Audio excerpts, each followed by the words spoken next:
coming back to Off the Fourth Wall. We had some technical difficulties. So, you want to explain what happened, Morgan? Sure. So, for some reason, this might be the most upset I've ever been with technology in my life. But for some reason, we pressed record on the camcorder, and with no indication, no sound or anything else, it turned off at some point.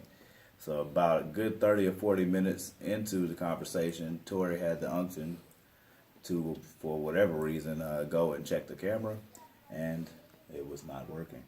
So, but we do have audio for you. We do have audio. It was a good conversation, so we want y'all to heir it. So what we're going to do, the audio was going over, the audio was going over the us finishing this drawing eon to an end. Yeah, this eon long debate that we've been having. It's only been like 5 weeks, y'all. About the Cap versus Civil War thing. It's been a staple in like almost every. I'm sorry, not Cap versus. Except for like maybe one. Cap versus Iron Man. We the TeamCap Team Iron Man thing. We finished that conversation. Even the unofficial one.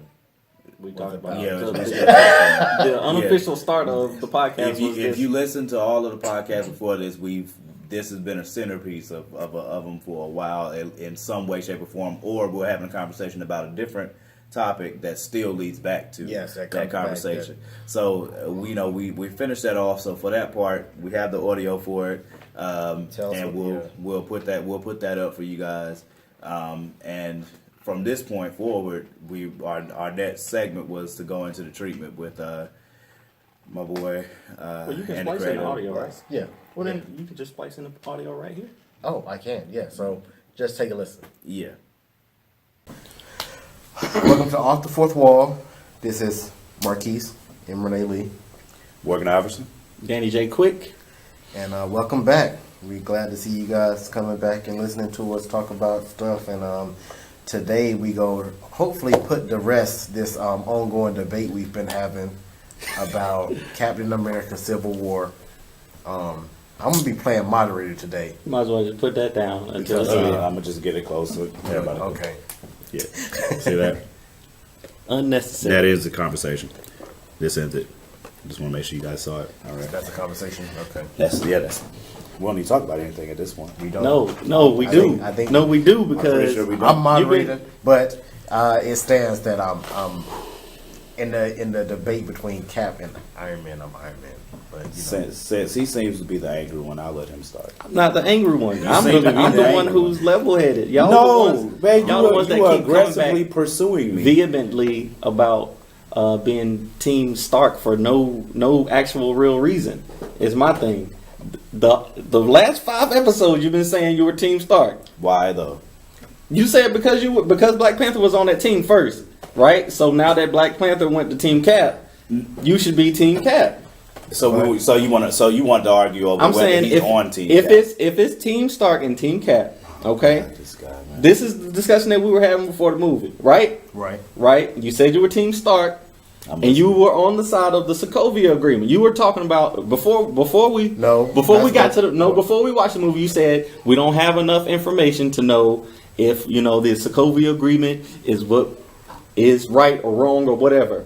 But now that we've seen the movie and y'all realize that you were wrong about the Sokovia Agreement, especially after this week's episode of S.H.I.E.L.D., and they're talking about you're talking to him because you're not addressing me. Yeah, you too. I said from jump that I was against registration and probably were going to be against what they were going to do in the books in the movie, which was the Sokovia Agreements. I told you from jump that I was pro Iron Man because I like Iron Man better than Stark. So you like Iron Man? So you like Iron Man the character better than Tony Stark? Iron Man the character better than Captain America. Okay. About that on audio.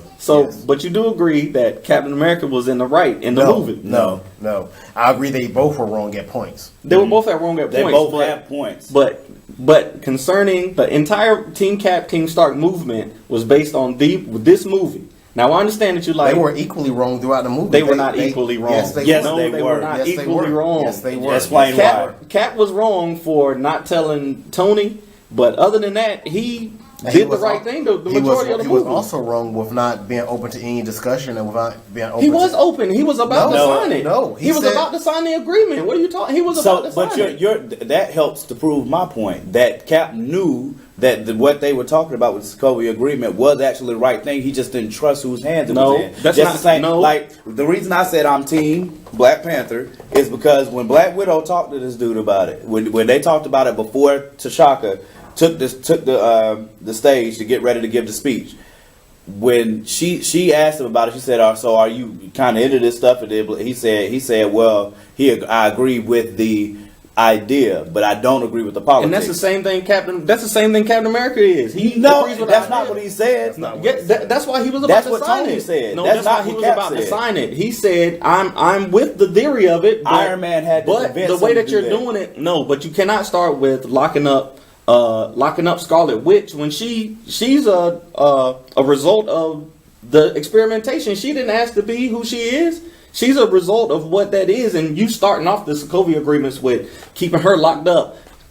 Oh, I got Vision, my boy Vision over here keeping tabs on her, acting like they supposed to be buddy, but he really the armed guard keeping her locked up. That wasn't what it. That right there is what kept Tony from. That's what kept Captain America from signing the agreements because of that. Iron Man asked Vision to keep Scarlet Witch in the house because of what had happened when things blew up. Because everybody, the media, if you remember when Cap walked in, because they were labeling her, they were trying to make her the exactly. So just hear me out. When Cap walked into the room, who were they blaming for what happened? When Cap walked into the room, when he walked into the room and she was watching the news. They were blaming her. Okay, so the reason that Tony asked her to stay in the house it was a PR issue. If she's outside of the house, you have people that are scared, they're afraid or whatever, and that's the reason he wanted Vision to watch after her and not let her out, or not let her out, not because he's trying to trap her, but to make sure that the PR wise that they're helping figure out how do we go forward from here, which is the same thing Black Widow said, when she said, yeah, we don't agree with this, but at least, she had a perfect statement. She said, but at least signing the agreement allows us to keep one hand on the wheel. Okay, now, knowing that Captain America is the soldier, he's a soldier, right? Yes. So if he signs his name on an agreement, he has to. I know when I signed my oath to the country, when I signed up, I said, okay, I'm going to follow these rules and regulations to what they are. I'm not, even though it's against my beliefs, I signed the agreement and I said, this is what I'm going to do. I'm going to follow the orders of my leaders, and I'm going to follow and respect my commander in chief.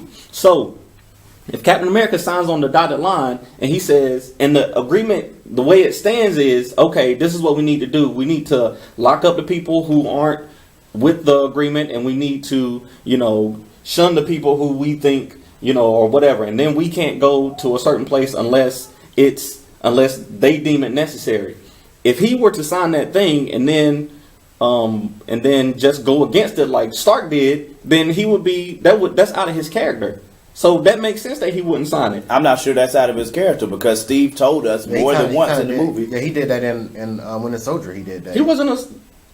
No, Steve has told us in this movie. He told us more than once when him and Iron Man were having a conversation when he was getting ready to sign it. He said something about when I feel like something's right, I just feel like I have to go with it or whatever, and I'm sorry about it sometimes. And Iron Man said, "No, you're not." And he said, "Yeah, you're right. I'm not." But he's not. I didn't say that he was sorry about it. He did do that in Winter Soldier. Yeah, remember? He did that in the first. No, he didn't. That's not the same thing. That is the same thing. He was signed on to be an agent of S.H.I.E.L.D. And he went against S.H.I.E.L.D. because S.H.I.E.L.D. he didn't trust them. He didn't sign on. He didn't sign on. Where you see him sign? He did the same thing with Nick Fury. He did the same thing with Nick Fury in the first Avengers movie. No, where his verbal agreement with Nick Fury and with S.H.I.E.L.D. was that he was going to do what he felt was right. That's his character. He didn't say, I'm going to do exactly what you tell me to do at every time. Was it right for Cap to go with as if Nick was keeping something from them, right? Was it right for Cap to go and jump up under the ship and all that other stuff to go see what kind of weapons they were keeping and all that stuff? Why?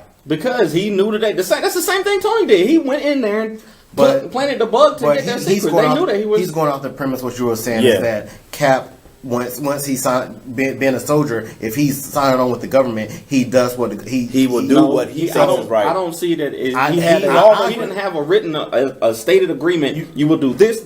He's not going to. He said, "I'm going to do what I feel is right to protect the people of this world. I'm going to do. That's the agreement that he had with them. It wasn't okay if you tell me not to go under your ship and look at your weapons. I'm not going to do it. He never said that. He's not. But that it wasn't detailed implicitly. But at the same time, the Accords wasn't even done yet. Exactly. Tony said that. He said exactly. Because it was a gesture, like we've been saying. It was an empty gesture. It was not an empty gesture. Yes, it is an empty gesture. It was okay. So it was empty in the sense that it didn't hold water, but it was beginning. Yes, that's what I mean. There's no water in it. Well, yeah, but they were going to put the water in it. That's the point. It was to create a playing field they could talk on. And he agreed with that. And that's what I'm saying. He agreed with that. Because of the way that he said, okay, your girl Scarlet Witch, she got to go right now. She got to go until we can register and I'm assuming that they want to register their powers and say, okay, this is what you can and can't do. He wasn't for that. So there's you're assuming that we don't know if that is what it exactly. was. So there's no because they said it in S.H.I.E.L.D. They said that was the foundation to register all enhanced individuals and to be able to record and monitor their powers. But you're saying there's no world where Scarlet Witch shouldn't have been at least held until they could further investigate what happened and how they can go forward from at least held. She was held, right? Yeah, she was held. Just the same as like if there's some type of criminal activity and you're a person of interest, they might hold you in a holding cell. You're not in prison, she wasn't. That's what I'm saying. The video show it's not like she was a criminal. Yes, the people died, but she wasn't there with malicious intent. She was there trying to help. But because she did what she did, an exponential amount of people didn't die that could have died. So, what's up? Stephanie took my chair. Stephanie took his chair, everyone. Okay, I'll go get it for you. Go back. Tell her to give you your chair back. These folk. Anyways. There's what I'm saying is when you're dealing with a criminal investigation, there's a point where you're innocent until proven guilty. Mm-hmm. But in the case where a crime has happened and you're a person of interest, they can bring you in to talk to you. It wasn't a crime. Hold you up to 40. She didn't commit a crime. People died. Right? Yes, people died. Okay, so people were going to die regardless. No, listen. It's just like for me. It's just like the world court. Like obviously the military. Whatever war is going on, whatever conflict any military is in, they're not going in it trying to have casualties or hurt civilian lives. But if that does happen, there's always an inquest. There's a world court that looks at these things and determines and makes sure that things at least were attempted to be handled in a clean way. Well, that's not what they said. That is what they're trying to follow that course. That's what the Accords were going to be for. No, it's not. The Accords were so that people can control the people who had the superpowers and tell them what they could and could not do. That's what they're implying. That's what the conflict is. That's Captain America's conflict is built upon. That's the idea. Because you believe you agree with Captain America. You believe that's what you believe. You believe that's what they're trying to do, control people. But you gotta look at the other side of that. Yeah. Tony was looking at it from the sense that they're not trying to control us. They're just trying to make sure that we are accountable. Yes. Now it's all a matter of perspective. I'm not saying that you're wrong in thinking that they were trying to control. Because yes, when you're holding people accountable, you are controlling them to an extent. But when you're controlling people to an extent, as in the military or when you're a police officer and you are patrolling the streets, that's controlling and maintaining, but it's also making sure people are being accountable for their actions. So it's all a matter of your personal ideas and personal beliefs, and so I think that we can maybe agree to disagree there because. Being a scientific-based mind like I am, I do believe that people should not be able to run free. I do not believe in chaos. I do not believe in anarchy. So I do believe that you have to have a certain amount of control. I'm using that word here. I understand that. But being that you've been in the military, so you know what it's like to have your autonomy stripped away from you, and you have to do what you're being told to do. So you're gonna be as far removed from that control as you can be. So it's not about the control. I don't. That's not. But it is what that is. I don't That's mind what the you keep control. saying. But that goes back to what Morgan was saying. You said that they were being registered, correct? They were being registered, but just like Morgan said, it's the wrong. Like Cap said, the safest hands are our own. So if that goes to their free will. If there's it's not about the free will. It's a group effort though. It's not like just like with us. I can tell you, it's a group effort within that group though. Who's watching that group? It's like the watchers. But who's watching the watchers? I understand who's watching the watchers, but still, you can't just turn over all of your power to people. That's just like I was saying last week. That would be like us saying, okay, Image Comics, here, y'all can have all of our characters, and because I signed this document, you can do whatever you want with them. No, I'm not going to let that happen. But I have to have some. That's your perspective. As Iron Man, I didn't see them as giving over all their powers. I didn't see them as signing away and letting them say they locked the whole team up. They locked them up after they locked them up after the conflict. Like before, they had that fight at the airport. They were already planning that. So you saying that thing just came from nowhere? They were planning it for people that were going to be in conflict. Anybody who doesn't sign the accords is going to get locked up. Anybody that was going to sign the accords, anybody that was going to cause harm and not agree to be held accountable. Do you remember when Tony Let's go back to the conversation between Tony and Steve. The point I was trying to make earlier is that regardless of if Steve signs something or not, Steve is still going to make his own. Captain America is still going to make his own decisions based off of what he thinks is right, regardless of what he signed. He's shown that across the board. Yeah, that's what. But you were saying earlier today that he would not do that because if he signed the accords, he would have to adhere to that. I was saying that's why he didn't sign it. I'm saying that's why he didn't sign it, because there was enough there to show him, I don't believe that I can't even be beside this. I can't be under it, and I can't even be beside it because enough of it is wrong that I can't. It's not about being perfect. It doesn't have to be perfect. We know nobody's perfect. So it's not about it being the perfect document. It's just enough of it has to be right in order for me to get with it. But him getting to the point. Tony had both of those pens there. They had a conversation about it. Mm-hmm. Him getting to the point where he was getting ready to sign it. Right before he got ready to sign it, he said, "What? It'll have to be some safeguards to it." Yeah, and Tony said, "Yeah." And Tony said, "Yeah." He agreed. Tony said, "Yeah." Yes. We'll work on that. He was talking about Scarlet Witch, and Tony was like, "She gonna have to stay locked up, bro. This ain't gonna work right now." That's not what he said. That's not what he said, because Tony wasn't. Tony showed us clearly why he had Scarlet Witch being watched by Vision. Mostly because Vision and her had a relationship. She trusted Vision. So he was trying to manipulate her then, basically. He wasn't trying.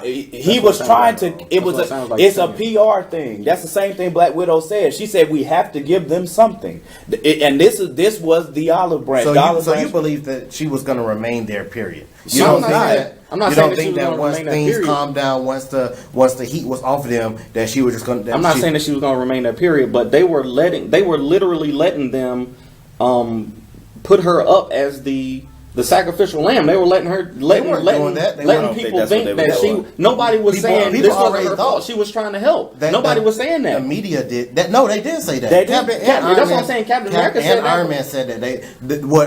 The media was portraying her like that, and when you combat the media like that, the best thing to do is to step back until things calm down, and then you can address the fallacies and the false information. That's what Tony was doing. He had her. I understand. He had her out of the spotlight. That's all he was trying to do. All Tony was trying to do is because what it comes down to is fear. People were getting scared. It was fear based. It's wrong, but it was fear based. So when people get scared, they do crazy stuff. They might attack. They might revolt.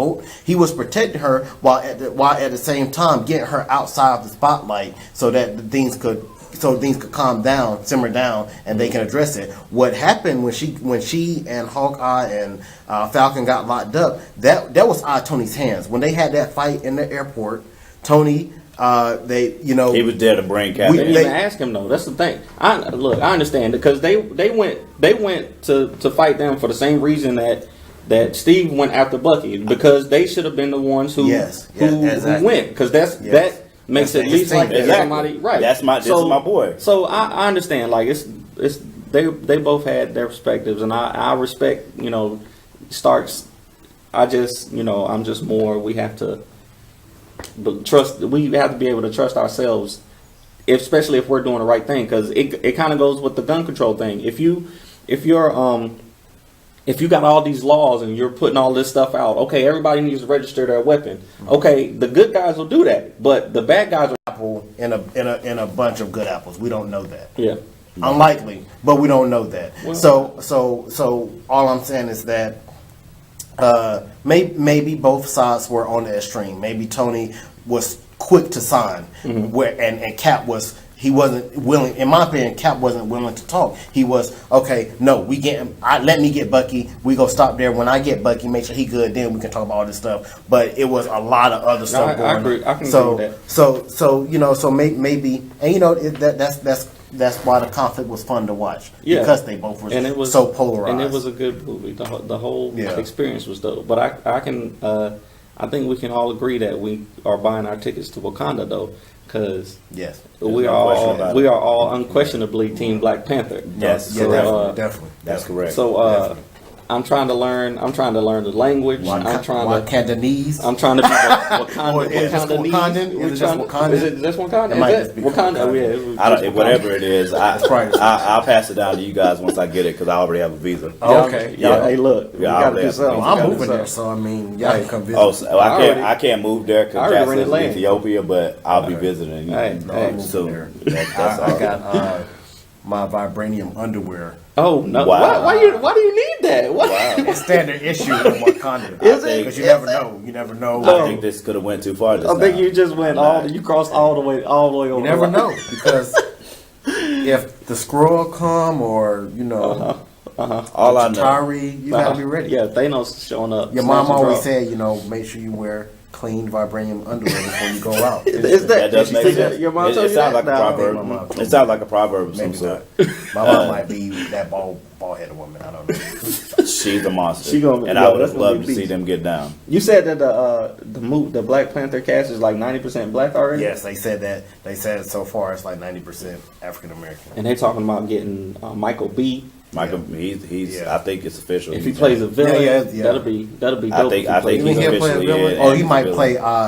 What's the white gorilla or the white wolf? White wolf. Is it white wolf? I think he's white somebody or silver. It's something. I think he's officially in now, and they're. I mean, it's still early, but the rumors are that he is playing a villain. I think we got to get. What I think we need to do though is because I'm really not familiar with Black Panther's. Besides Claw and the stuff with the Avengers, that's where I know him from. That's what I'm gonna say. I know everything I know about Black Panther is through the Avengers, through his storylines with the Avengers, like that. And stuff that I've just found on YouTube. Like I wasn't a big comic reader when I was young anyway, but and when he married, and when him and Storm got together, that was the hot fire. Yeah. Well, I mean, at least we can agree on the fact that. But I hate to say this because we had an agreeable point. I don't agree that. About to break it all the way down. Black Panther is TeamCap. But clearly he was though. Clearly he was. I knew I should have said. It's inconceivable for you to see. Look, at the end of the movie, they're just cool now. What do you mean? Cool? I just like to say that Keith just messed us up. At the end of the movie, now we gotta go back in. He literally invited Captain America and Bucky to come to Wakanda. How does that make a team? They looking for you. They looking for you. Come over here to Wakanda. I got you. And if they think they're gonna come, let them try. That's not what. That's not. That's exactly what specifically about Bucky. He was talking about them. So I'm assuming that the whole team is there. Whose side was Black Panther on the entire time, as you said? During the movie? Yes. He was Team Black Panther. He didn't care about the Sokovia Agreement. So why would you think different now? He invited Cap to Wakanda. I mean, that don't mean anything. So you think Tony's not invited? Yeah, he's not. Not if he's coming to. I mean, he can come if he's just coming to be cool. Exactly. Why would he not be coming to be cool? Just like Cap was just coming to be cool. No, he offered to protect them if they can't. He didn't. That's what I'm talking about. No, he said them try. That's not offering to protect He's talking them. about if they come in and try to get Yeah, Bucky. Exactly. Let Let them try to come. I'm offering to protect y'all. Let is not. He's offering to lock Bucky up so that Bucky can't get out, and if anybody try to take Bucky, then let them try. Let them try, right? Bucky isn't an Avenger. Bucky's not an Avenger. Well, that's and so look, man. If he's protecting Bucky, that doesn't mean he's protecting Captain America's Avengers. That's not the same thing. Wait a minute. So they broke everybody out of the hub or whatever, right? It's 2 sets of Avengers now. It's Starks and Caps. Yes, he broke them out. What I was assuming was that since they broke them all out, since he broke them all out, this is what I'm saying. If he broke them all out, then all of them are. Cap broke them all out. Well, Cap broke them all out. That's true, but.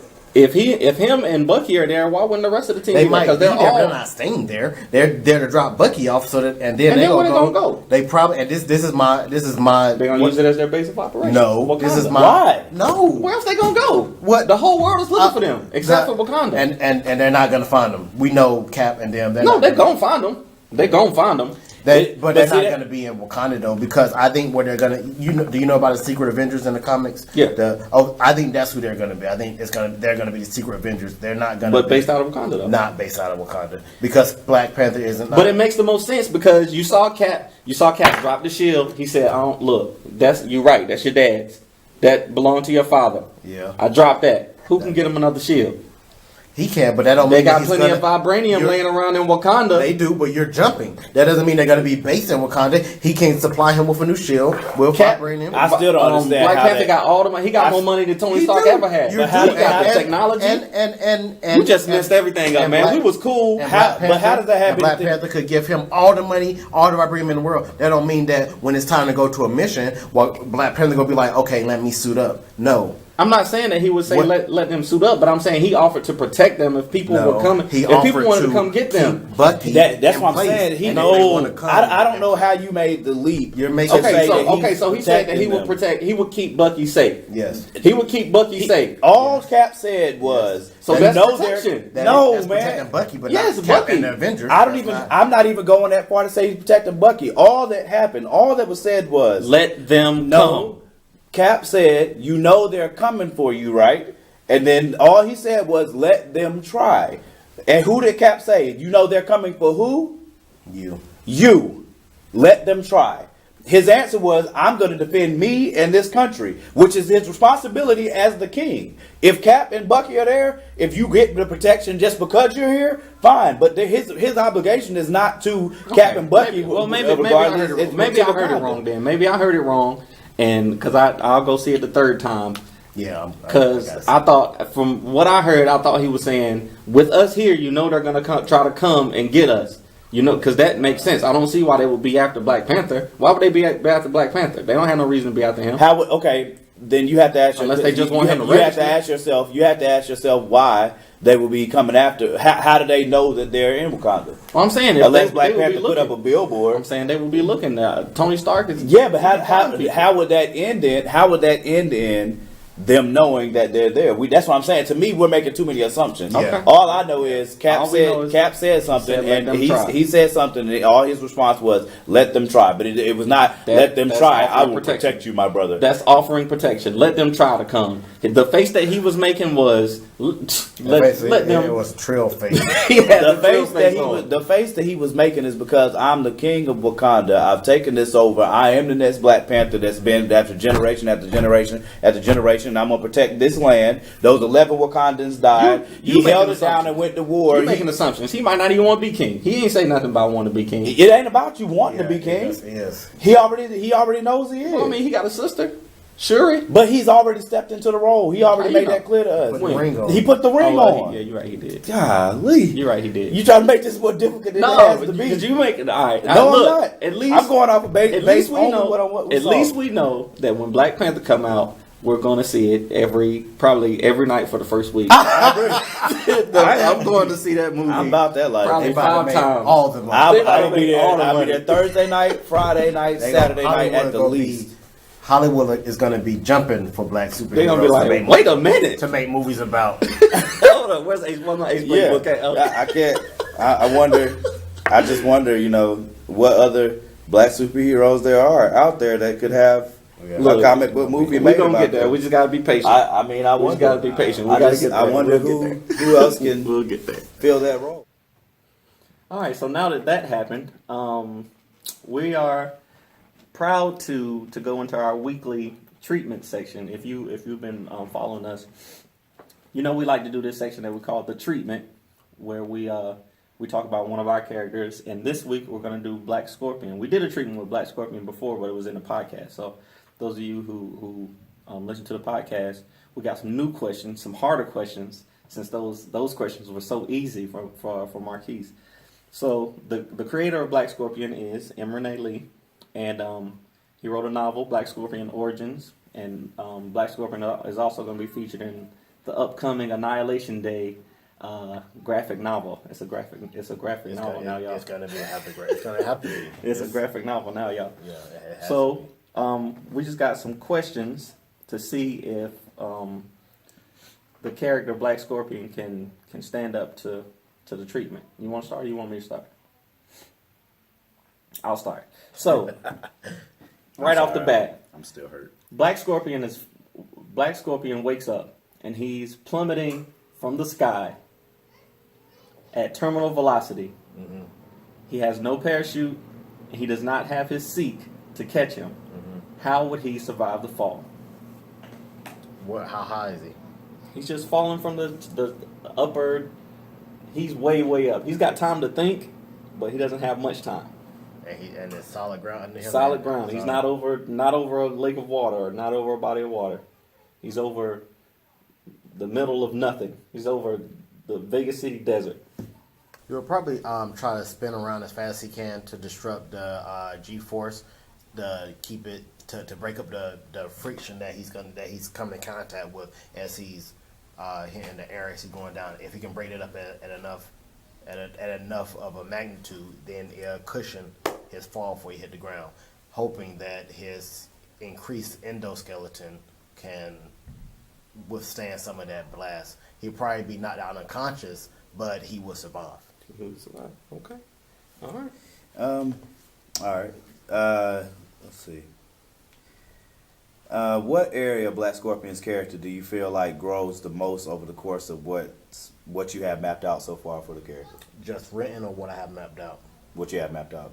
Well, I think that, like I said before, it's his trust. That's like his main thing that holds him back. That he has to constantly, tackle to fit. So that's probably the primary thing that has been getting better and better and better, and that's going to continue to get better.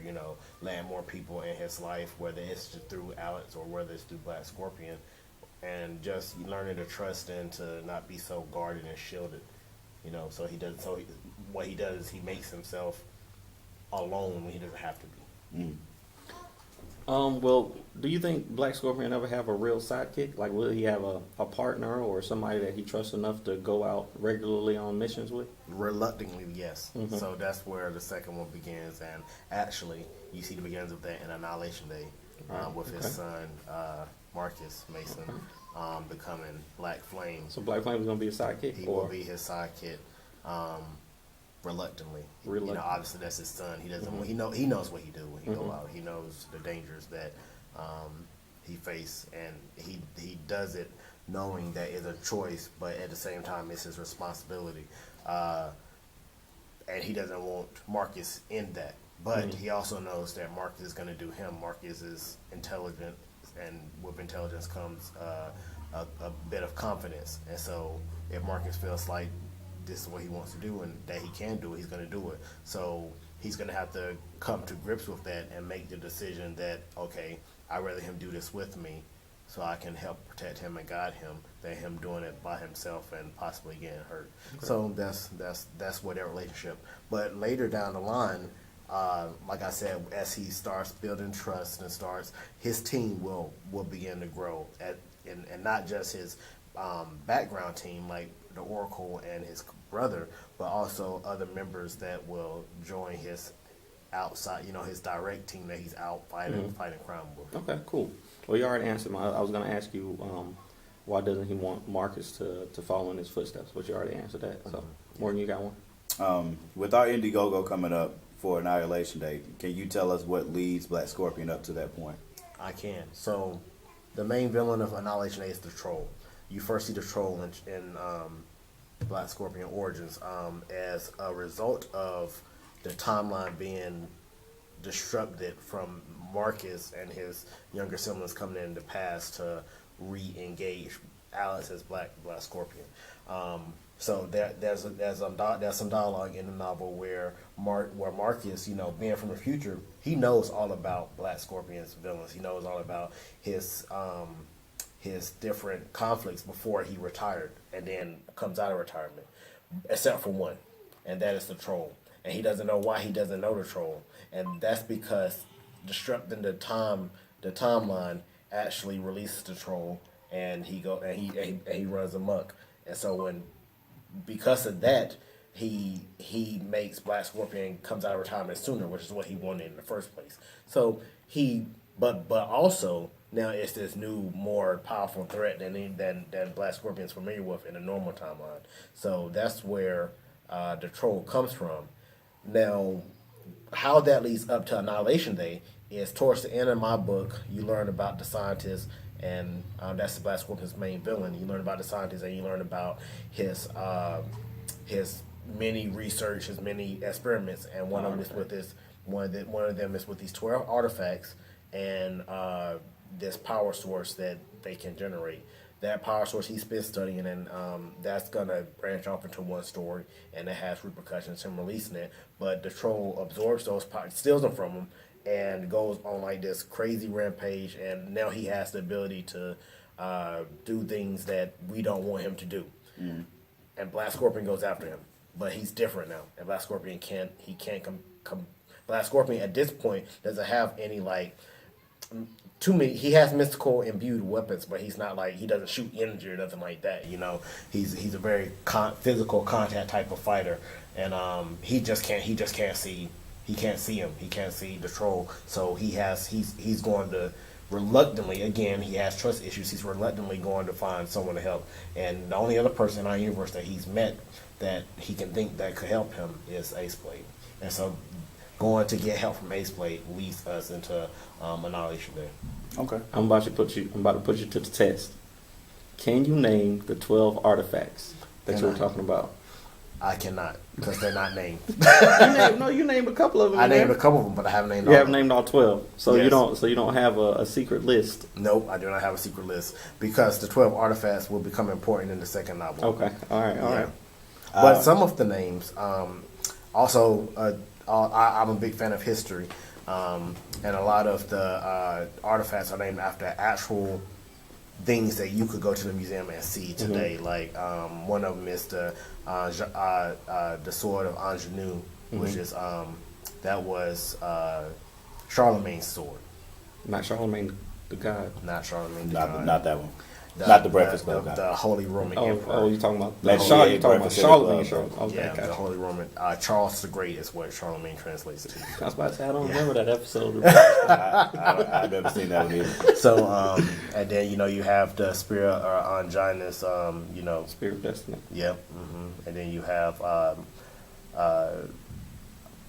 the what's her name, Harry Tubman's staff. That's going to be one. Okay. So yeah. So all these dropping the Tubmans. Yep. All right. So all these 12 artifacts will be related to 12 zodiac signs. Okay. And these 12 artifacts are going to be real things. Some of them will be things that are weapons. Some of them will be things like maybe a basket, things that don't appear to be a weapon, mm-hmm. but will have some kind of ability. I think that's a similar thing that we all have in our stories. We all got some kind of artifacts, because mm-hmm. LaCrash is searching for certain things, and I know Morgan has a lot of stuff from Ethiopia that will come up. Mm-hmm. My next question is, why did you make Alexander Mason a Marine? Why did I make him a Marine? I think I've answered this before. If I were ever to go into the military, it would probably be the Marines. Mm-hmm. I just think they're cool, and I feel like some of my strong personality traits probably would mesh well with them than other branches. I would never go in the Navy just because I don't like to swim. I mean, I like to swim, but I just that's not all they do, that's man. too much water. That's too much water. Like, the idea of being on a boat, a ship that big away from is just not. And then you know, some people go into submarines. Like I watched a lot of World War II stuff and how submarines used to be, like the U-boats. They're a lot different now, but still, like I'm not trying. The idea is daunting. Like the idea is daunting. I understand. Like it would be either the Marines, the Army, or the Air Force. But when I was actually contemplating it, and I was talking with a recruiter, it was a Marine recruiter, and Black Scorpion has so many talents that I felt I could better explain with a Marine background versus an Air Force. Or did you look up actual not an MOS in the Marines? They call it something else, but like an actual job that he did. Does he? I did, but I didn't. You didn't go into that. Okay. Yeah. It got boring. Like I you know me. I wanted to be as detailed as I could, but it's a lot. It wasn't. Yeah, I don't think it probably wasn't worth putting in there. Yeah, exactly. Unless and I do plan on doing this, doing a prequel short story. It won't be a whole novel. Talking about his time in the military. If I may do some more research then, but no, I don't have anything in mind that was this job. Dope. Well, I asked you this before, but I can ask on camera. With the troll, since we were talking about him with Annihilation Day, why did you make the decision that the troll doesn't have a specific name, or is there like somewhere where he might have a name that comes up at some point? Or it's Rumpelstiltskin, duh. He is a lot like Rumpelstiltskin from Once Upon a Time. That's literally one of his inspirations. Like, he's a little more. Yeah. He's more like Rumpelstiltskin is. You know, you can kind of sympathize with some. You're not gonna sympathize with the troll. Nah. But to answer ask your question one more time. Sorry. As far as his name, why does he have a name? So I just love that. Like I love that with characters. I have 3 characters like that. I have Mr. Mom. You know, he does have a real name, but you know, once he becomes Mr. Mom, no one calls him that no more. I have the troll, and then I have the scientist, and the scientist has a real name. I just kind of like those impersonal names where it's like they're no longer human. They're an entity now. They don't have a name that they're something more than just a guy doing this. They're a force and an idea. They become a symbol. Exactly. Yeah. They can only be reconciled in thought in that name. Yeah, exactly. The troll. Another reason why I just wanted the troll is because at the time I hadn't thought a lot about his background as far as are there more of him. Is he like the most powerful one? I didn't get that till we started working on Annihilation Day. That was something that we came up together. At the time when I created Troll, he was just a guy. Like I had him as sort of like a soul being that caused a lot of chaos back in the day that these mystics had to lock away. So yeah. Okay.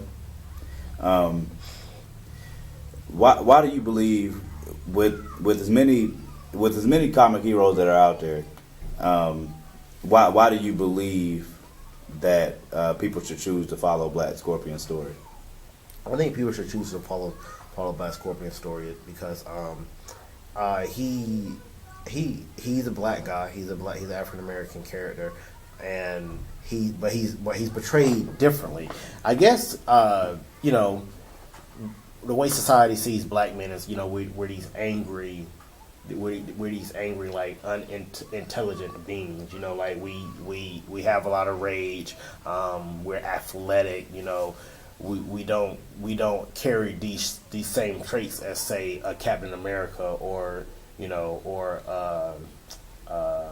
Iron Man. You know, yeah, exactly. So, you know, if you can just look at Falcon and you can look at, I would say Black Panther is an antithesis of that, and Black Panther is kind of like what I'm trying to do with Black Scorpion. But the Falcon and Rhodey, you know, these like hardcore macho man type of guys. I think that Black Scorpion is interesting to follow because he is going to show a different dynamic to how black men can be perceived. Like he's intelligent, he's thought driven. He is kind of emotionalist. Like, I mean, he's emotionalist in the sense that he doesn't express it, but he's actually very emotional and very sensitive. Does that make sense? So he's driven more by his emotions than he displays. Exactly. And I think another interesting thing about Black Scorpion, that if people gave him a chance, they will see that he his stories are gonna be. They actually tell a story. It's not just a lot of action packedness. Is that's there. Obviously, I like that. But his story is actually has some thought in it. It's going to take you on a journey. It's going to take you on some emotional ups and downs. And you'll be able to see this person build, grow as a person, not just as a hero. He does grow as a hero, but he grows as a person too. And I think all our characters do that. And I think that. If people gave Black Scorpion a chance and gave him a chance as a hero, they will get some new things than they would from a similar character, with his same profile. All right. Okay, so at the point when we get to Annihilation Day, name me, because we already talked about Black Scorpion's trust issues. So name me at the point when we go into Annihilation Day, 5 people, or give me 5 or 10 people that Black Scorpion trusts at that time, or are there that many people? It might not be that many people. He trusts it. He trusts his brother. He trusts Oracle, and he trusts Lieutenant Terry. That's about it. Like, as Black Scorpion, he trusts them with his identity. He trusts them with who he is, and he trusts them. And he trusts them with what he's doing. Piranha? No, he does not trust Piranha at all. Now him and Piranha don't. He respects her now, but he does not trust her. He don't trust her yet. No. That's I know he trusts Ace Blade enough to come seek him out for help. He trusts him that he would help him out. So when we do our different stories that lead up, mine is partially written already, but when we do our different stories that take our storylines into the Annihilation Day, you will see that's I'm not gonna say a last stitch kind of decision, but the Oracle is like Oracle gets on him about that. Okay. That he didn't come to that himself. Okay. The Oracle is gonna be like, you've been dancing around this since you met him. You've been dancing around this whole issue with him and him doing things similar to you. You haven't even been to Vegas City since then. It's been almost like a year and a half, and we haven't. It's been no discussion. Well, don't tell everybody. Well, I'm not. That's good stuff right there. You're giving it away for free. I'm not telling you what he's saying. I'm just telling you his point of view. I'm the spoiler king. I'm all about it, but you just got me excited. Yeah. Shoot. I just surmise it to say he doesn't trust Ace Blade yet. Okay. But again, like Piranha, he respects him. Okay. And where he's at now, again, he ran into Ace Blade before the end of part 1. Right. Yeah. He's kind of a different person now. No one really changes. No one ever really changes, but they grow. And so he's grown since then, and so he sees them differently. Okay. You got another one? Will Black Scorpion's suit evolve over time? It will evolve over time. It's already evolved once. So if you watch the Sixth Squad, Red, are they gonna watch that? Hopefully soon. Yeah, at some point soon. Hopefully. Hey, you just spoke it into existence. We're about to make that happen. Yes, Lord. If you've read the Sixth Squad, you already will see differences in his costume. The costume that he had in Sixth Squad is altered a little bit. That first day he gets back and becomes Black Scorpion at first, it's pretty much the same costume, just with a red scarf added. But before you get to the end of part 1, it changes again. He gets some new armor, he gets some new material, and it's more durable, it's more flexible, and it has some more accents in it, and some more technology built into it. That costume will probably change again once his son gets involved. His son is a technological genius. His intelligence, because of an accident he had when he was a kid, grows exponentially every year. And so obviously he's gonna have some ideas for his dad's suit once he gets brought into the team, and so he's gonna have some ideas for his dad's suit. So you can expect new things to be added, new technology. Maybe the look may change a little bit here and there. The base idea will stay the same. The scarf won't go away. The emblems may become prominent in more places, but stay in the same place they already are, and the red will stay there. Other colors may be added, but he will remain. That crimson is like his signature. That's gonna remain. Okay. Well, the question that I was asked last week with my with the Ace Play treatment that I enjoyed answering, I'll ask you. Give me 5 songs from the Black Scorpion soundtrack. The Black Scorpion soundtrack, man. So that's hard. It'd probably be something Kanye. Okay. Probably Ultralight Beam. Ultralight Beam? Yeah, Ultralight Beam. Why am I always dropping stuff? Let's see. I don't know if you got this in the show tunes, but in Sunday in the Park with George, Bernadette Peters sings a song with Manny Patinkin. Dang, what's the name of that song? Move on. I got nothing. Yeah, I was talking what that song is about, and this applies to us. I think about this song often I think about you often when I hear this song.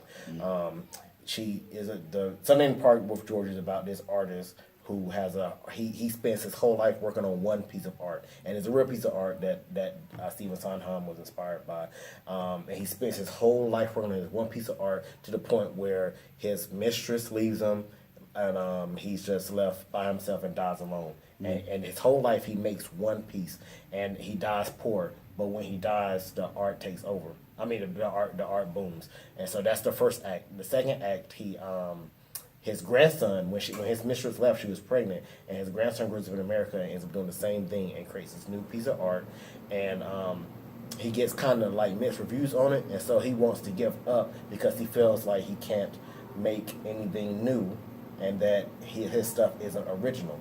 I have seen that. So his grandmother, who was again his grandma, who was the mistress. The mistress. She's singing a song to him, telling him, "You have to move on. You have to, just because you don't think your work is original, doesn't mean it's not.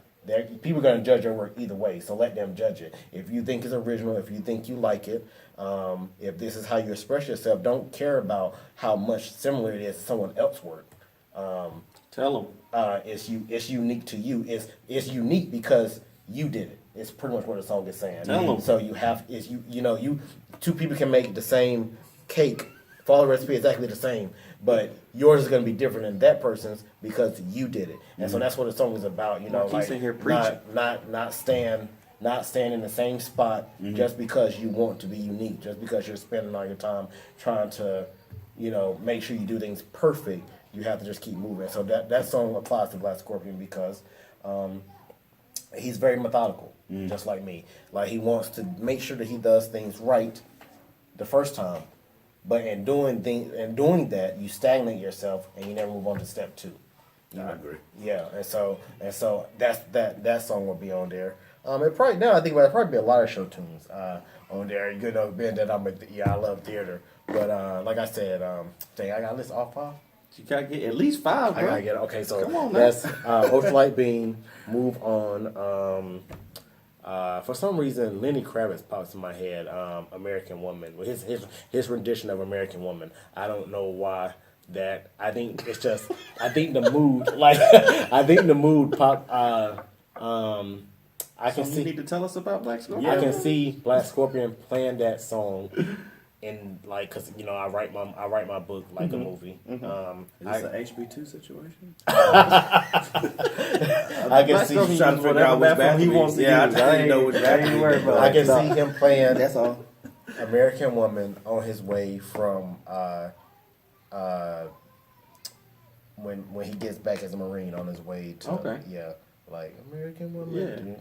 That guitar riff. I can definitely. Yeah. Exactly. Yeah. Dang. That's 3. That's 3. I got nothing for that. Yeah, you don't got. Yeah, you might want to. Let's see. Come on now. Be prepared. Be prepared. That's the scientist all day. Ooh! Because the scientist is all about.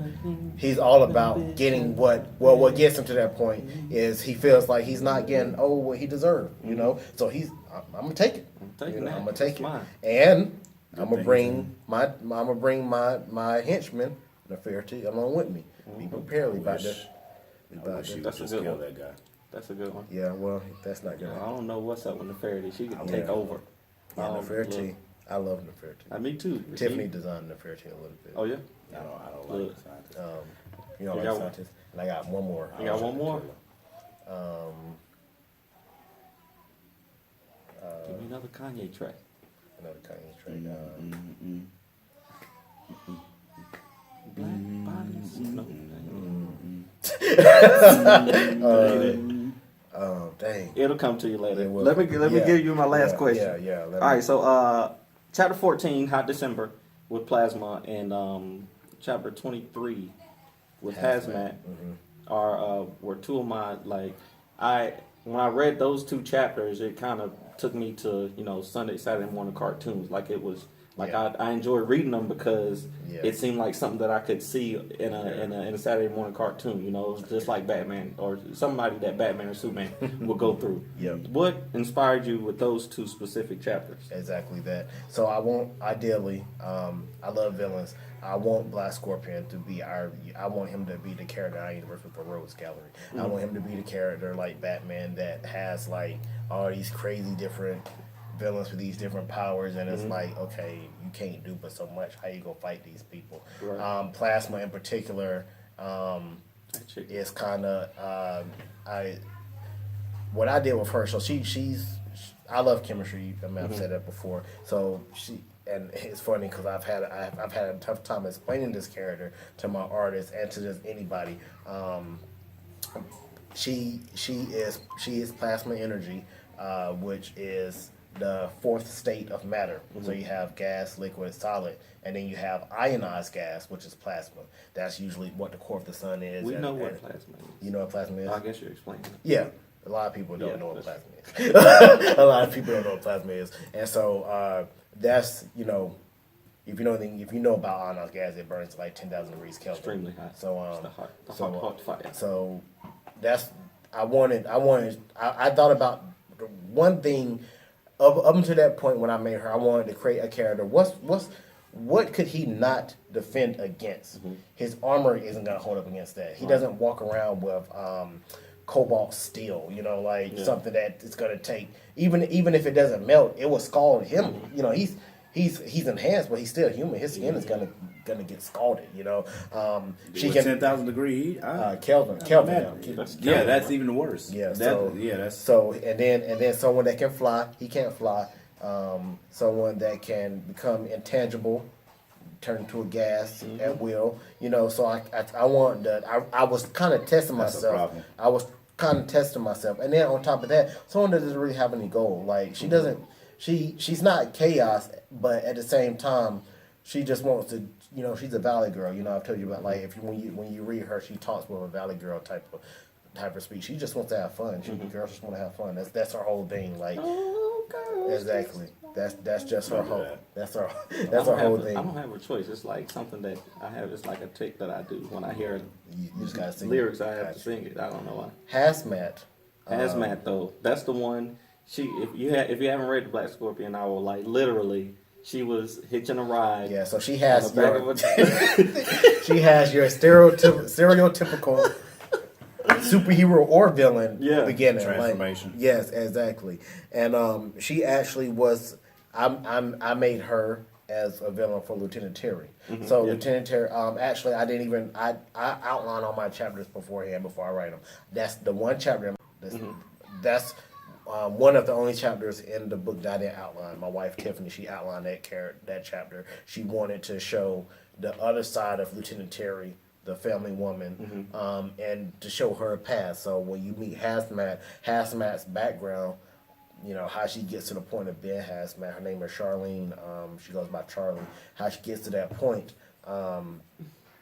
is completely directly related to Lieutenant Terry's background, and so I wanted to kind of show Black Scorpion get in between something, because a lot of his fights and conflicts he's directly related to.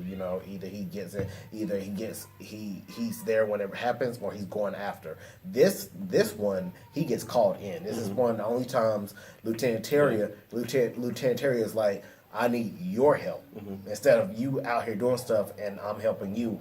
I'm in the middle of something. I need your help, and so yeah. It has Matt grew on me, so she actually comes back at the end of the book, which you know that if you read it. It has Matt is the hot fight. Yeah. I like those stories. You got anything else, Moody? You partly answered. There were two more questions I had, but you partly answered both of them. But who in the world of comics that's already out there would you? Of course, your character's original. But like, who would you most closely associate with your character? So I've always thought about Black Scorpion as my combination of Batman and Wolverine. Like, I've always thought that. Thrash everything. Yeah. So he's stealthy. He's stealthy and methodical and scientific, like Batman. But he's very when he's in fighting. In conflict, he's very feral. Like he will cut you, he will dismember you, he will gash you, he would do what's necessary to stop you. And also, like Wolverine, he's plagued with a lot of emotional demons. Batman is too, but Batman just has that one thing, that one thing. But Wolverine has the the war, the idea of being an outcast, not fitting in, not being able to find his memories, depression, like all the stuff with Jean Grey. Exactly. So Black Scorpion, he's similar to Wolverine in that aspect, where he does have that war mindset. That's where he's comfortable at. That's why it was easy for him to go from the Marine to the Sith Squad, and then from the Sith Squad to Black Scorpion, because even though the Black Scorpion it's not a government he's working with, he goes out like his missions. What does he do before he goes out? He gets in front of that computer. Mm-hmm. He goes and talks to who he sees as his advisor, his commander officer, the Oracle. Mm-hmm. He always consults him. He always gets on the computer. He has a headset he's reading back information to. He doesn't go out in the field until he's prepared. So that's just where he's comfortable at. Wolverine is like that as well. When he goes out there, he's going out there to win a war. It might be as small as Magneto or whoever might not even be involved, but every battle is big or small. Wolverine's going out there like it's a war, and so and a war that he's gonna win. And so Black Scorpion are probably those two are he's most similar to. All right, my last question: if Black Scorpion dies, who is gonna step in to protect Las Pacificas? Who's gonna step in? So if he dies, I know who will step in, but the idea of him dying is daunting, right? so definitely. And caught up for a second. And the other thing too, with me, is always layers to things. It depends on when. Right now, that's going to be a tough one. Like right now in the novel, who's going to step in? I would say the most likely person would either be. This may sound weird. The Oracle. You haven't seen a lot of what the Oracle can do on purpose. Does it get down? He gets down? Who trained Black Scorpion? Okay. Who trained Alex? I can't see Rockwell being bad like when that. When they was in that cave, who trained him? That's true. Who trained him? Yeah, it's not the Oracle's job to fight, but that doesn't mean that he can't. Okay. So at this point, it will probably be Leo, reluctantly, of course, because he, that's his personality. Yeah. But he would do it. He wouldn't hesitate to do it. He would be slow to do it. He would be hesitant. He wouldn't be hesitant, but he would be. If I have to, I have to. It wouldn't take a lot of motivation, but at the same time, is there any other option? Later, he has a full team similar to Black Scorpion, similar to Ace Blade and Lumberjacks. But the first person that comes to mind, it would be Marcus. Marcus, as an adult Black Flame. In fact, when he comes back from the future, Black Scorpion in the future, is doing other stuff. He's doing other stuff, and I don't want to give him but he's doing other stuff outside of Los Pacificus. So someone has to be there to do things, and that person is Black Flame with his siblings. There you go. All right. Well, I mean, like I said, you already touched on the other one, so. What's the other one? What was the other one was, and I asked the last week to Tori, with Black Scorpion being an African American character, do you feel any, I guess, pressure, or not so much pressure, but do you feel like a responsibility to facilitate or show or do something for the African American community concerning the character? Like, do you feel a responsibility to write a specific way based on that fact? In the way I write, no, but I do feel a responsibility to a degree. I don't feel like I have to make him talk, with slang. And I don't talk Ebonics. with a lot of slang. Yeah. I don't talk with a lot of Ebonics. So I think I do, but like I said, I feel like it's a responsibility, and that responsibility is to show that there's another way. That we're not all a monolith. We don't all act the same way, dress the same way, think the same way. I'm black, you're black, I'm black, but we're three different people. You can see that in our stories. Black Scorpion's the same way. I haven't talked a lot about his upbringing, but you can gather that he didn't grow up in the ghetto. He didn't grow up in. He grew up probably in suburbia. His dad was a detective, so he went to college. He went to the military. His brother is a doctor from UNC. So that's disgusting, but no, that's awesome. That's awesome. I don't say that explicitly, but I say he was in med school in North Carolina. Click, click. It could have been Duke. All my characters are based off of me, like I said before, to a degree. The interview wants Duke, though. So you're saying that Black Scorpion is not a Duke fan, is what you're saying? Black Scorpion is probably, but he's a good guy, so he's probably not he's a hero, so he's probably not a Duke fan. He's not a Duke fan. Wow. Duke fans. There are no heroes that are fans of Duke, I don't think. Yeah. But that's low. So that's low. Back to the question. Black. So one thing that I want to do more in this book was definitely just an origin story. I wanted to talk about the character, get people to learn them. But one thing that I want to do is I do want to address some social themes in my next book, not directly, but like there may be some gentrification in it. There may be some strategic way. There may be some thugs in there that are plagued by being impoverished, so that's their motivation. So it'll be dialogue about that. Black Scorpion isn't the person to go out there and proselytize nobody. He's not going to be out there. He's not going to go out there and be like, you don't have to do this. That's not his style. But the dialogue will be there maybe between him and Marcus, where Marcus is like, why do they do this? And he's like, they do this because of blah blah blah. Yeah. So I feel like it makes a lot of sense, man. For the going and handing out and face-to-face talks. That's Jackson's more for that. That's more so Jackson's stilo. And I think that, like I said, that goes back to what I said before. Like, we're all different, Black people in general are different, but the media has this idea of we're all in one box. Even when they want to give us the dignity that we're all different, is within boxes. It's the thug and the athlete, and then it's the exceptional Negro. Exactly. Yeah. Exactly. Yeah. I don't consider myself that, but I've been considered that. No, but I mean exactly. So those are some of the things that I would like my Black Scorpion to do for the black race, to show the African Americans and just white people too, anybody, that like, be you and understand that you is unique enough. You don't need to. You don't. I talk with my hands when I get passionate. when you you don't have to distill yourself down to American or black or white. You can just be. You could just be you. And that's what Black Scorpion is. I think that's definitely. I think right now in our country, the race is like at the front, but it doesn't have to be. It doesn't. We don't have. I don't think it needs to be ignored. Because that doesn't work. That doesn't work. It needs to, but at the same time, it doesn't need to be everything. Right. You know, like yes, he's black. That's important, but stop there.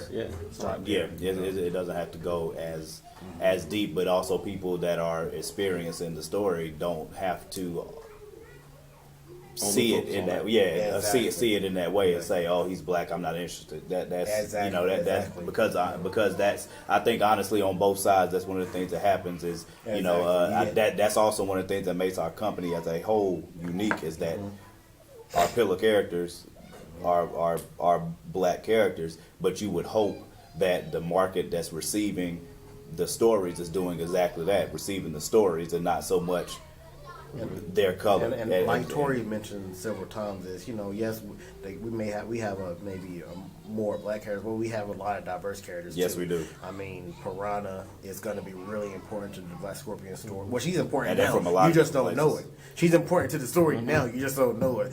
She's what Filipino. She's Filipino. Nefertiti I have a Filipino is Vietnamese. Then you got Roy who's is white. Caucasian. I mean, like, so you know. DL is Israeli. Lumberjacks Jax is Ethiopian. You know, so obviously we want to make characters to look.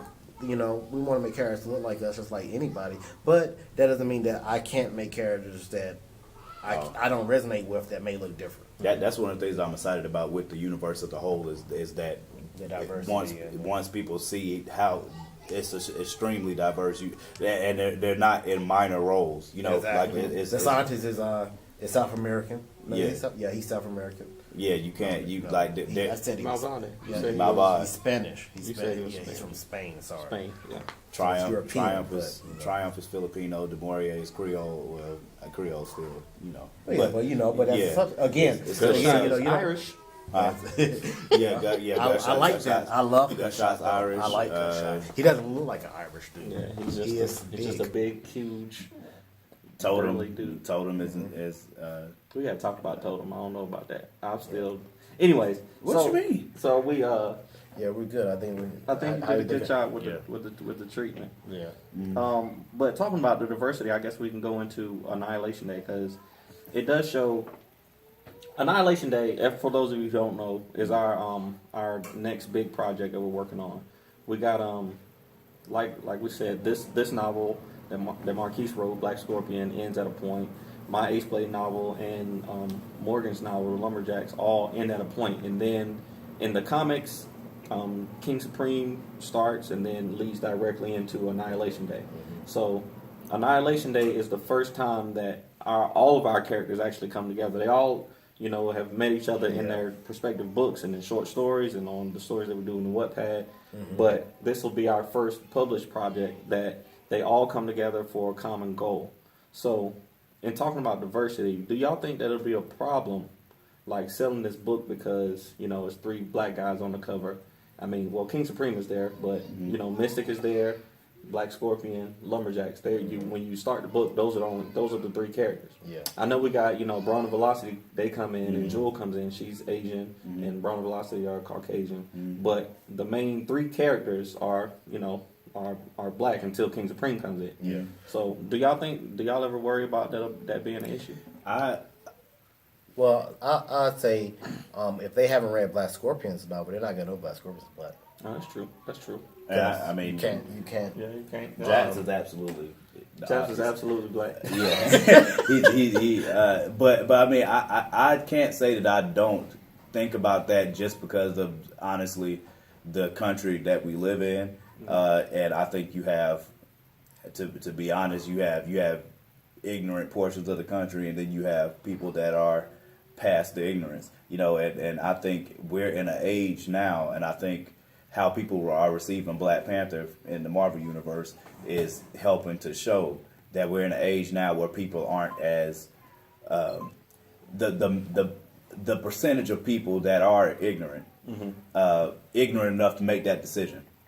I don't think are as profound as it has been in the past. I know for one, that I think our generation, the millennial generation, definitely does better with all of those constructs. Yeah. So I think as long as we have as long as our art, the art is going to be one of the things that draws people in first. Yeah. But I don't think people will look at it in that perspective, especially because, again, for one, because I believe you have the ignorant among us, and then you have those who have moved on from that ignorance.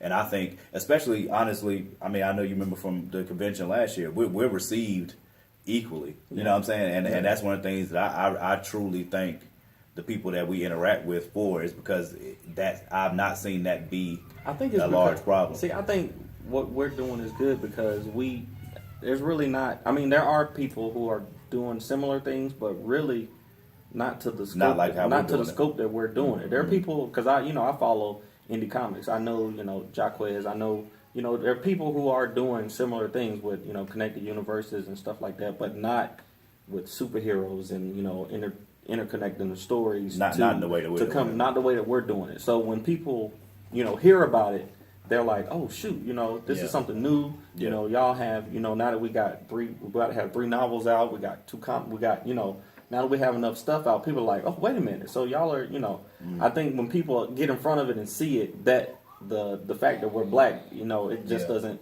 especially some people, because Wally will tell you in a minute he's seen some stuff when it comes to that at conventions, but for the most part 99% of the time it doesn't even seem to be a factor in deciding to pick up a book. So I think that if it's going to be an issue, it's also going to benefit us.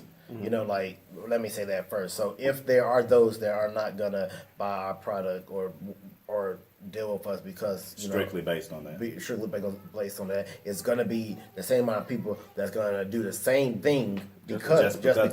Let me say that first. So, but then just to go off what Morgan was saying about the art. When we're at conventions, they see us, whatever. But when this gets on Amazon, or is on Amazon now, when our stuff gets on Amazon and the indie comics, unless our pictures are right there at the bottom, unless our names, sound African American, they're gonna see this. Hopefully, I don't even know what my name sounds like to people. Exactly. It sounds like a white girl to me, but I kind of said the same thing. Morgan Joseph, and I'm about to give out my whole. But yeah. So if they see this or whatever our cover may be, they're gonna say, "Oh, that looks cool. That looks dope." I like," and then they're hopefully gonna buy it, and then they'll find out later, and then maybe they will either not care, they'll care and get more stuff because they're like, "Oh, they're black. I didn't even know it," or they will care, and then their perception is changed. Yeah, that's the thing. That's probably the thing so. I'm I most think excited that about. It comes back to us how we want to spend things. We can talk about our challenges and obstacles all day, but how hard is it will be for us to see those same challenges and obstacles and spin them and make them something that makes us stronger. I'm with you on that. Yeah. So I think that's definitely one of the things that I'm the most excited about, is because we can not only are we putting out good stories that are interconnected to each other. I also think that's one of the things that makes the company unique. As a whole, and Annihilation Day is a further extension of that, is that not only do we have the comics, but we have our novels, the short stories, all of those tie into each other in integral ways, not in ways that are literally superficial. Everything that we write. It's not in superficial ways, and it's not a struggle for us to do it. So I think that's another thing that really sets us apart. Like Marvel, DC, and them, they do it. And they already there. They're already there for us to be at the point where we're building our stories, but yet how integral of a part Gutshot is in the Lumberjacks saga. I mean, he's a huge part of that, but he's also the main villain in Vegas City. But Gutshot takes up a good portion of Black Scorpion's interaction with Ace Blade when he went to Vegas City also is an integral point in him actually deciding about why he's doing this, and is he going to continue to do it? So see, that's why I'm saying this Annihilation Day, people don't understand like this, how huge it is. If you for the people who've read all of our stuff, they know they're going to be able to tell that this Annihilation Day graphic novel is going to be a huge this. Really, all of our books have been different ingredients and building up to it, and this book is going to cement the foundation of the Fourth Wall universe. So this is like a really, really big thing. Like Morgan said before, he said all our stories have led up to this, have converged to this point, but this is also where they expand out into something even greater. So yeah, I think that's the thing that I'm most excited about with the comic. For one, because it gives us the chance. We have our comments out, but they're the individual comments to let you get to know the character. You know, King Supreme, Ace Blade, you get to know him through the origin story, but also you have the first Ace Blade comic. But to have a comic that we're coming to, you'll get to see a highlighted version of all of the characters. You get to see all the characters, like all of these characters. But there's still more. That's the thing, though, because we got so many characters that we. That aren't even included in this story. I wish Shrapnel was in there. Exactly. I wish Shrapnel You'll was see in there. a hero that's going to be an integral part in my next novel that wasn't even in this one appear in Annihilation. Right. So, same for me. I mean, you'll hear of this incredible being, Nisavahi. You will hear of her, but you'll get a glimpse of her. Yeah, she'll make her first official cameo. In Annihilation. And then we don't even get, like, Zaje isn't part of this. That story. You don't see what's behind the scenes of, why King Supreme. It's so much stuff, man. Like, I'm really proud of this that we've written, and it's so long because everything is in there. So, I mean, like we said, the Indiegogo is going to start 6/6/16, and we appreciate your patronage. If you like any of our books, or if you're interested, please share, stuff like that. That helps us immensely. It really does help for you to share it on wherever you are on social media. Just share it. Wherever you are the most interactive on social media, share it and tell people about it, because it's really exciting. I promise you, it's so good. Or if you subscribed to the videos, that helps as well. But we really appreciate when y'all give us feedback, because as a growing company. And a grassroots company, that's one of the things I want to go into, is with your impact, with the impact that you make with giving to the Indiegogo that we'll be launching for Annihilation Day. Is, look, one of the biggest things is we all are family men. We all have families that, if it was not for that fact, we would probably all three be broke and in a cardboard box until we made this work. Until we made this work, because we're so excited about everybody doesn't have the opportunity to do what we're doing and have it work cohesively. We don't have any issues working together, not to write, not to do what we're doing, or any of that stuff. The only issue we have now is that we're a startup company, a grassroots company, that and the publicity to be able to get your name out there, to be able to get your work out there, but trying to fight with the time that you have to have with your family, not just in providing for them, but spending time with them. And that's the hardest part. And we want to get to the point where we have the finances to give you guys all of the greatness that's in here, there, and there, in our hearts. We have it in our hearts. We have it in our heads. But the monetary side of things, when it comes to the comics, is the part that holds us back, because every $100 we take from here, or we put together to get this amount of artwork or whatever, all of that is money that we're taking away from our families to put into this dream that we all have. And so any amount of money that you guys give towards Annihilation Day, this is not a begging for money or anything like that. It's just to make it that, if you can help, real. Please. Yeah, it just to make it that real. Like, the only thing that's holding us back at this point is we have to support our families. If you can at least share. Absolutely. Share, comment, anything like that. So coming up, we got Heroes Con. I'm super excited about doing Heroes Con in Charlotte. It's Father's Day weekend, that Friday, Saturday, and Sunday, and we're gonna actually have some levels for the Indiegogo that you can purchase right there on the spot. If you want to come through and you want to support, but you don't want to go online and do all that stuff, come see us at Heroes Con, and we'll pleasure for you, and we'll keep you updated. We'll get your email and add you to the list, and then we'll send you home with some of the rewards from the we'll probably have some wristbands by then. We're gonna have posters. We're gonna have comics and novels that we can send you home with, and we'll put that in a donation towards the Indiegogo. So if you want to help out that way, you can. If you want to, share, like, subscribe. If you want to, go into the Indiegogo and pledge $1,000, you can. Yeah, you can for every. That's another thing. Or $5,000. That's another thing that's really important to us.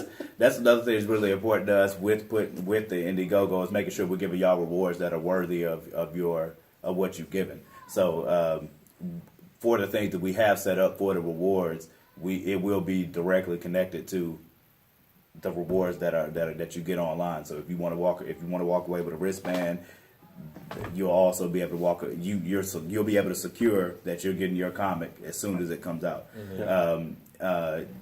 We'll have the rewards package on a billboard or on a poster or something that you can see all of the rewards that you can get for the amount of money that you give. And we want to make sure that we're giving y'all things that are worthy of your attention outside of the greatness that we're going to put in those pages. Yeah. So, we appreciate y'all watching. We got to come to a close now, but we appreciate you watching. Like we said, like, share, and subscribe. Again, comment, please, let us know what you think. Please comment. Give us topics. Please give us feedback. Even if you guys say you guys need to do this better or whatever, we are not going to take it and be contentious. We're going to take it and it can only make us better. So give us your feedback. Please give us feedback. I'm Danny J. Quick. I'm René Lee, Marquise. Morgan Iverson. We appreciate you. We'll see you next week. Put some respect on it. Okay, you going to end with that? Yeah, I am. No. Let me end with this. There you go. Black Panther.